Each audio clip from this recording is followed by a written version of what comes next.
সবচেয়ে যিনি বর্ষিয়ান নেতা গোপালচন্দ্র নন্দী, আজও তিনি পঞ্চায়েত মানে মেম্বার। আমাদের যে লোকসভা, ঘাটাল লোকসভার বর্তমান এমপি দেব, এবং তিনি পরপর 3বার এমপি হয়েছে। তো দেবের, দীপক অধিকারী, তার কাজে আপনি 10-এর মধ্যে কত দেবেন তাকে? দেখুন, দেব যেভাবে কাজ করে না, আপনারা হয়তো যেহেতু আমরা আমাদের সঙ্গে খুবই সুসম্পর্ক, আমরা কাজের নিরিখে তার সঙ্গে থাকি, দেব একটা আলাদা মানুষ। কেন বলছি আলাদা মানুষ?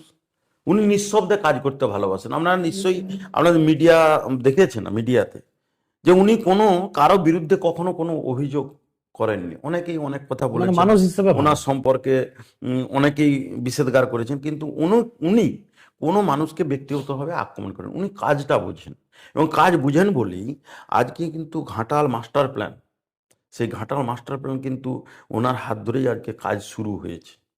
ঘাটাল মাস্টার প্ল্যান এবং কি আমি বাস্তবায়িত আমি হবে? শেষ করি, মাস্টার প্ল্যান শুরু হয়েছে। কোনো সাংসদকে আপনারা দেখেছেন এর আগে যারা ছিলেন মানুষের বাড়ি গিয়ে পৌঁছে যাওয়া? কোনো সাংসদকে দেখেছেন যে কার বাড়ি তৈরি হয়নি তার বাড়িতে গিয়ে হাজির হয়ে তার যাতে বাড়ি তৈরি হয় সেই ব্যাপারে ব্যবস্থা নেওয়া?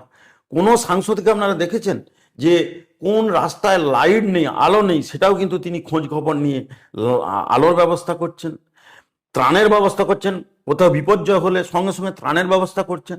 আমরা তো দীর্ঘদিন বামপন্থ যখন ক্ষমতায় ছিলেন তখন আমরা রাজনীতির সঙ্গে যুক্ত, কোনোদিন এরকম ত্রাণ আসতো না, বাড়ি বাড়ি তিরপল পৌঁছতো না, হাহাকার পড়ে যেত, বাড়ি বাড়ি খিচুড়ি দেওয়া হতো না মানুষের বিপর্যয়ের সময়। কিন্তু দেব নিঃশব্দে সেই কাজগুলো তার যারা কর্মী আছে তাদেরকে নিয়ে কিন্তু সেই কাজগুলো করে গেছেন। এবার আপনি একটা প্রশ্ন করলেন যে মাস্টার প্ল্যান বাস্তবায়িত হবে কিনা। বাস্তবায়িত বাস্তবায়িকতা পাবে কি পাবে না সেটা তো আপনারা দেখতে পাচ্ছেন। কাজ শুরু হয়েছে, যতক্ষণ না শেষ হয় আমি তো আপনাকে বলতে পারবো না যে শেষ হয়ে গেল, আজকে তো বলতে পারবো না যে শেষ হয়ে গেল। কিন্তু যেটা দীর্ঘ ভারতবর্ষ স্বাধীনতা লাভের পর দীর্ঘদিন ধরে যে কাজটা শুরু করতে পারেনি, আজকে কিন্তু সাংসদ দীপক অধিকারী মাননীয় মুখ্যমন্ত্রী মমতা বন্দ্যোপাধ্যায়ের সাহায্য নিয়ে আজকে কিন্তু সেই মাস্টার প্ল্যান তিনি শুরু করেছেন।